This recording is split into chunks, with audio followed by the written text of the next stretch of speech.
আমরা আসলে যত কিছুই খাই দিন শেষে আমরা মাছে এবং ভাতে বাঙালি।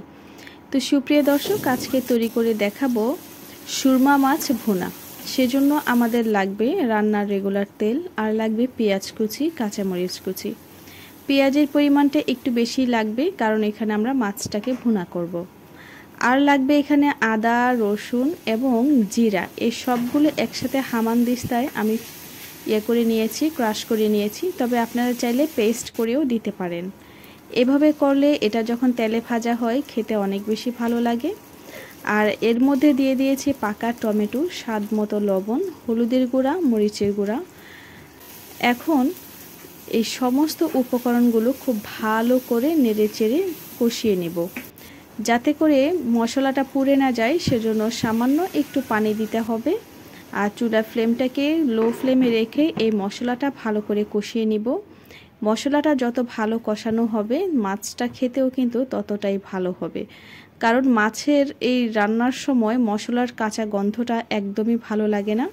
আর আমরা মাছ দেওয়ার আগেই চাচ্ছি টমেটোটাকে ভালো করে সিদ্ধ করে পেস্ট করে ফেলতে।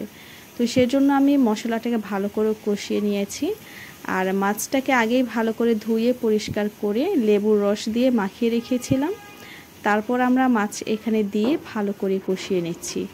এতে করে মাছের যে আষ্টে গন্ধ সেটা থাকবে না। অবশ্যই লেবুর রস অথবা ভিনেগারের মধ্যে ভিজিয়ে দেন এটাকে ভালো করে ধুয়ে নিতে হবে।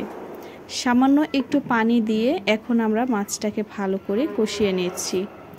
তো বেশ কয়েকবার আমরা নেড়েচেড়ে ঢাকনা দিয়ে ঢেকে মাছের যেই ঝোল দিয়েছি এই পানিটাকে ভালো করে এই মাছের সাথে মশলার সাথে সব মিলিয়ে খুব সুন্দর করে কষিয়ে নিতে হবে। তো এইভাবে আমি চুলার ফ্লেমটাকে কমিয়ে রেখে দিয়েছি এবং মাছটাকে কষানোর পর এখানে ভাজা জিরার গুঁড়া দিয়ে দিয়েছি। ভাজা জিরার গুঁড়া এবং ধনিয়ার গুঁড়া দেওয়ার পর এখন আমরা মাছটাকে আলতো হাতে ভালো করে একটু নেড়েচেড়ে নিব এবং এটাকে লো ফ্লেমে রান্না করে নিব বেশ কয়েক মিনিট পর্যন্ত। তো এই মাছ রান্না করা অলমোস্ট হয়ে গিয়েছে। চাইলে এখানে ধনেপাতা কুচি দিয়ে নামিয়ে পরিবেশন করতে পারেন। আর এটা খেতে এভাবে সত্যিই দুর্দান্ত লাগে। বাসায় ট্রাই করে